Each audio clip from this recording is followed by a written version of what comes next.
Whether you're caught in the rush of Central Park or the silence of a Brooklyn apartment, the question dog or cat person is never just small talk. We think it's a simple preference, but it's actually a psychological autopsy of your identity. It reveals your mental architecture and the hidden fears you carry with you. This choice isn't minor. It reflects a unique psychological climate. Dog lovers might be running from loneliness, while cat lovers are quietly guarding their autonomy. Your preference isn't random, it is you. To understand why you're drawn to a specific animal, we have to take a step back, moving past the soft fur and looking deep into the nervous system. Psychologists call this psychological symmetry. It's an unconscious drive to find a creature whose internal rhythm matches your own emotional frequency. Look at the brain's reward system. Dog lovers usually operate on a continuous feedback loop. A dog is essentially a machine for constant affirmation, the wagging tail when you walk in, the look of absolute adoration. It's a sun-drenched psychological climate where every emotion is exposed and instantly validated. In a competitive, often lonely society, if your nervous system craves connection to feel secure, a dog's fierce loyalty is the ultimate sedative. Nothing is hidden, nothing is held back. Cat lovers, however, live in a completely different climate. Cats don't offer cheap validation. To earn a headbutt from a cat, you must first respect emotional boundaries. For a cat person, the animal's silence isn't rejection, it's an autonomous presence.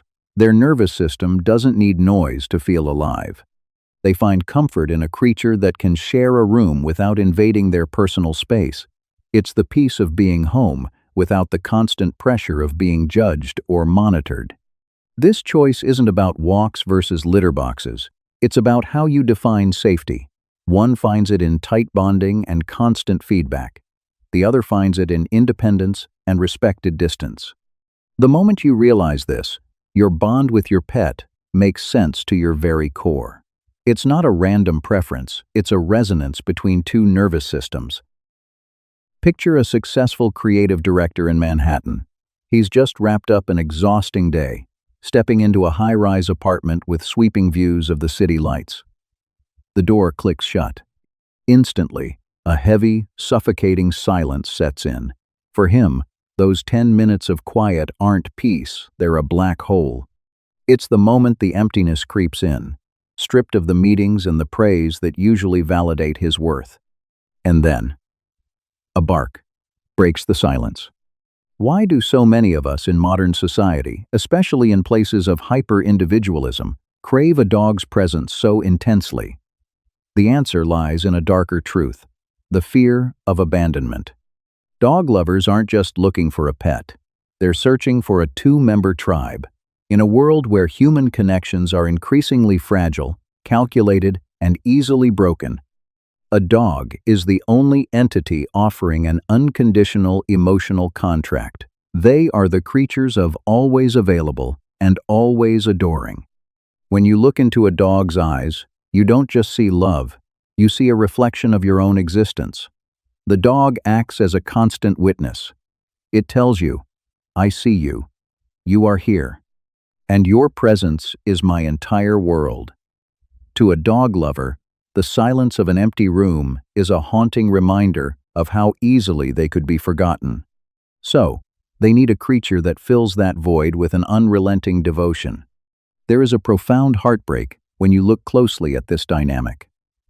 Our reliance on a dog's absolute loyalty is often a way to medicate past traumas, the times we were rejected, or simply unseen.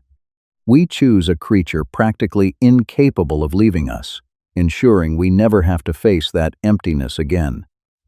That bark isn't just noise. It's a validation that you exist, that you are loved, and that you hold the absolute center in someone's life.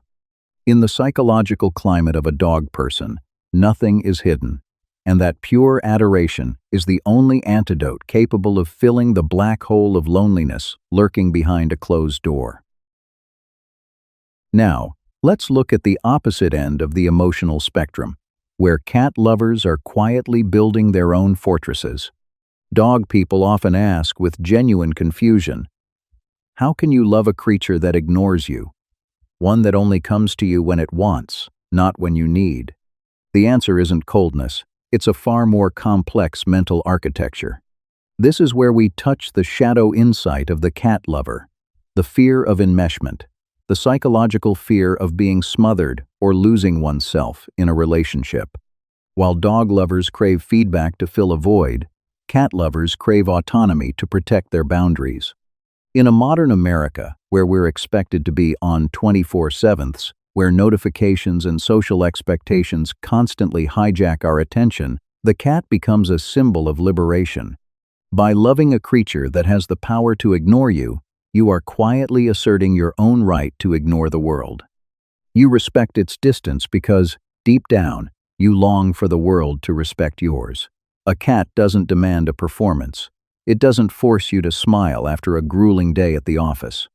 It establishes what I call the rhythm of a home, unhurried, unflattering, and free of artificial urgency. It's the peace of existing alongside another being without feeling your identity dissolve or your space invaded. This is the art of touching without possessing. Cat lovers find comfort in a love without chains. They don't want an emotional slave. They want an independent companion. There's a silent pride in earning a cat's trust, because when it finally curls up in your lap, you know it's a voluntary choice, not a biological reflex for a reward. In the psychological climate of a cat person, boundaries aren't barriers. They are the ultimate respect for individuality. You aren't afraid of the cat leaving. You're afraid of losing your room to breathe. By living with a dignified, sometimes distant creature, you are telling yourself, I have the right to be independent. I have the right to belong to no one. It's a fortress of freedom that only those who fear being invaded can feel in their bones. Nothing is forced, nothing is possessed. Just two free souls, observing each other from a safe distance. At this point, we have to face a hard truth. A pet isn't just a creature you bring home. It is the mirror, a raw, unfiltered reflection of the deepest layers of your mental architecture. This is the ultimate psychological test, and it's one you can't cheat. Ask yourself these hard questions. If you're a dog lover, do you love that loyalty because, deep down, you carry a persistent fear of abandonment? Do you need constant validation from a being that worships you just to silence the voice of your own loneliness? Do you choose a dog because it makes you feel important, or because you're terrified of a world where your presence doesn't truly matter? Nothing is hidden. The truth is in every wag of the tail. And if you're a cat lover, do you truly value their independence? Or is it that you're afraid if anyone gets too close, they'll see the cracks and the brokenness inside you? Is the boundary the cat sets actually the fortress where you're hiding to keep the world from controlling you? Do you love that distance because it feels safe, or because you're simply exhausted from trying to please everyone else? Nothing is held back. That boundary is the echo of your own soul. Your preference isn't about taste, it's a self-healing mechanism. You choose what you lack. You nurture what you're afraid to lose. Look at your pet tonight and ask yourself, am I loving them, or am I trying to save myself? If you see your own shadow in these questions, maybe it's time to stop looking at them and start looking at yourself. A pet isn't just a creature you bring home for companionship. In reality, it's a silent, brilliant form of self-medication for the soul. Whether you find solace in an enthusiastic bark or a sense of freedom in a cat's cold indifference, it is your nervous system's way of seeking equilibrium. We choose these four-legged friends to fill the gaps that human words cannot reach, and to soothe the hidden wounds the world has left behind. So, don't look at your preference as just a harmless habit. Look at it with empathy and a sense of pride, because you were brave enough to choose a mirror and to learn how to live at peace with the fears inside you. If this video helped you glimpse the architecture of your own mind, please help it find others who are also on a journey of self-understanding and healing, because your choice is never random. It is your identity, the voice of your heart, and ultimately, it is you.